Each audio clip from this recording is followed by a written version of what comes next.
Hi guys!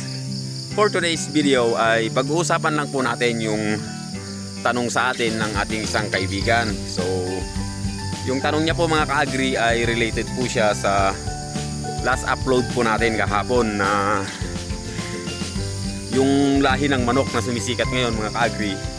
And kahapon po is, or kagabi, nag-private message po siya sa atin. Hindi po siya comment sa ating video dahil ayaw niya pong mga ka-agri mabanggit yung kanyang pangalan.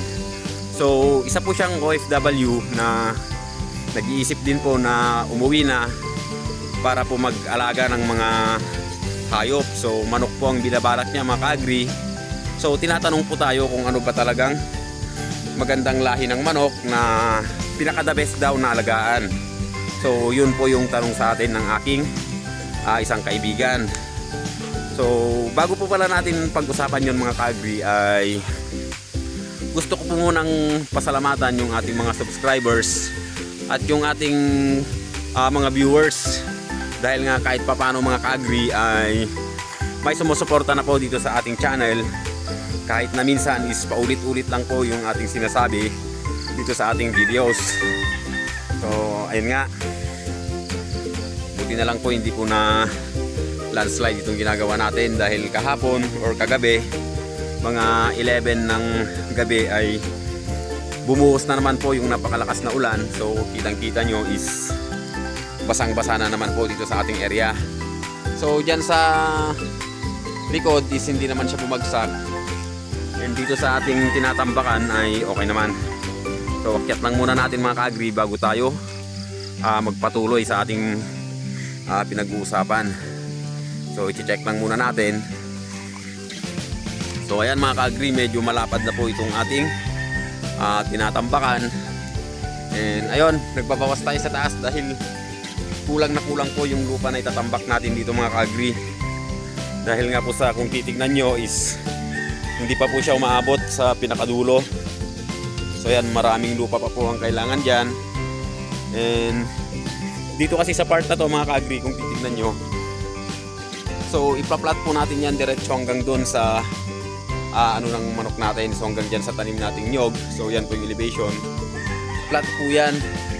And dito po sa banda rito is i-slope natin papunta dito para magiging daan. Yan po ang magsisilbing daan natin mga ka-agri. Pa-slope po siya papunta doon sa pabahay ng ating mga manok. And dito sa baba niya is patag na po yan mga ka-agri, isasama natin dito. So maraming lupa pa po ang kakailanganin dito sa ginagawa natin.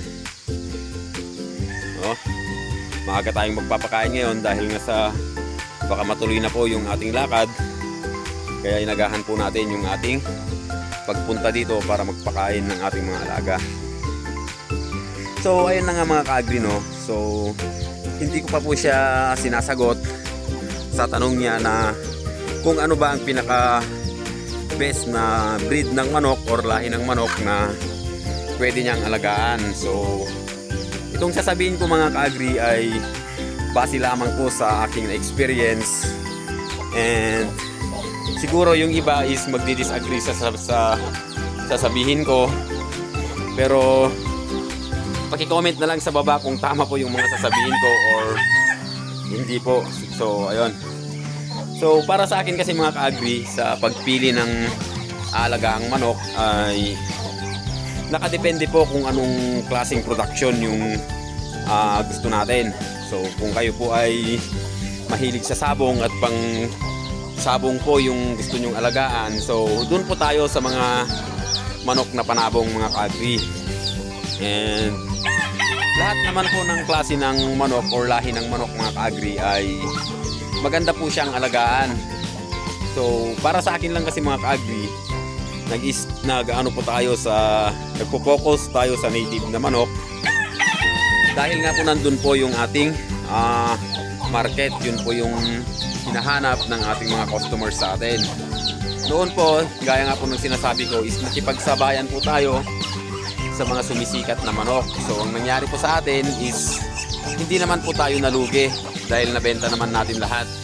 Kaya lang yung pinakalas na batch mga ka-agri ay pinirkilo ko na po dahil wala na po talagang bibili. So ayun po yung nangyari. And sa akin talaga mga ka-agri, bago kayo mag-umpisa sa larangan ng pag-aalaga ng manok ay pag-aralan nyo po muna kung ano yung gusto nyong alagaan, kung anong gusto nyong i-produce, kung pangkarne ba or yun nga, panabong or paitlugin. So mas maganda po sigurong pag-aralan nyo muna mga ka-agri kung ano ba talaga yung binabalak nyong i-produce. So lahat po ng klase ng manok mga ka-agri is maganda alagahan. Pagkakakitaan po natin yan, syempre ang pinaka-importante kasi dyan mga ka-agri, kahit na marami tayong mga alaga, kung wala din lang naman bibili, so malulugi lang po tayo mga ka-agri. Yun po yung pinaka gusto kong sabihin, pag-aralan nyo muna yung sitwasyon or kung ano pa talagang gusto nyong i-produce mga ka-agri. So subukan nyong pumunta sa mga palengke or pakipag-marites kayo dyan sa mga kapitbahay nyo kung ano ba yung hinahanap nila na klase or uri ng manok, para naman hindi masayang po yung mga may produce nyo. So kung kayo naman po ay balak lang po mag-alaga, hindi naman magbebenta, so pwede po yun, kahit anong lahi po na manok ang alagaan nyo. Pero sa akin kasi mga ka-agri is binebenta po natin. So hindi man po yung manok ang pinaka main na pinagkakakitaan natin, pero nakakatulong po siya mga ka-agri kasi sa ating mga konting gastusin lang na or pangangailangan sa pang-araw-araw. So ayun, bali OFW kasi siya mga ka-agri at nagbabalak na rin po na mag-for good para naman makapag-alaga na rin ng mga hayop. So yun po yung tinatanong sa akin. And marami pong mga ka-agri pwedeng pagkakitaan sa pagsasaka, hindi lang po sa pagmamanok. Meron din po tayong mga Muscovy ducks. So sa akin kasi mga ka-agri, ang mga inaano ko talagang alaga, yung iniwan ko na lang mga ka-agri ay yung mga alam kong meron po akong pagbabagsakan. So kita nyo naman dati meron tayong mga Brahma. So may mga heritage chickens tayo, may native. Ang iniwan ko na lang po dyan mga ka-agri is yung mga native natin dahil ngayon yun talaga yung sa atin, malakas. So nakadepende talaga sa inyo yan mga ka-agri, pag-isipan nyo ng maayos dahil sa maganda po mag-alaga, lalo na pag marami. Ang problema, kung wala ka pong pagbabagsakan talaga or pagbebentahan, luging-lugi po kayo mga ka-agri. So ang isipin nyo po is yung kahit pa konti-konti kayong nakapag-dispose para naman pamalit lang sa mga pambili ng feeds man lang mga ka-agri para magtuloy-tuloy yung production or pag-aalaga ng manok.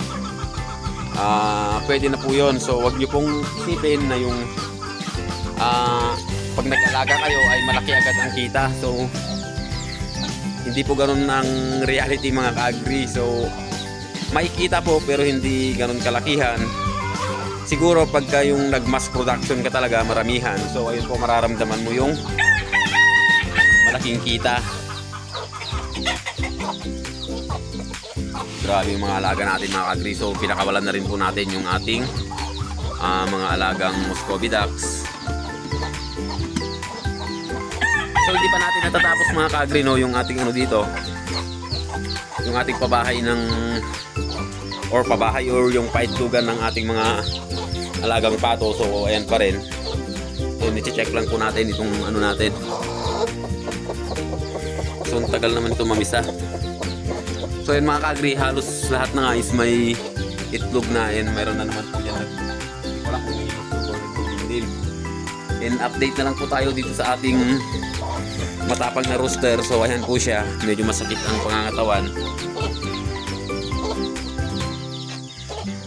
So ayun nga mga ka-agri sa kaibigan natin. So pag-isipan mo muna kaibigan kung ano yung gusto mong i-produce, kung ano bang plano mo, kung ikaw ba ay magbebenta or magbe-breed ka lang para sa'yo lang. So pag-isipan mo mabuti mga ka-agri dahil mahirap po yung mapasubo ka or mapasubo tayo. So inamin ko naman mga ka-agri, mayroong kita sa pag-aalaga ng mga manok. Piliin lang po natin yung talagang may market, or kahit anong klase ng manok mga ka-agri is pwede natin pagkakitahan. Nasa atin lang po kung paano natin hahanapan ng magandang market. Diskarte na po natin yun mga ka-agri.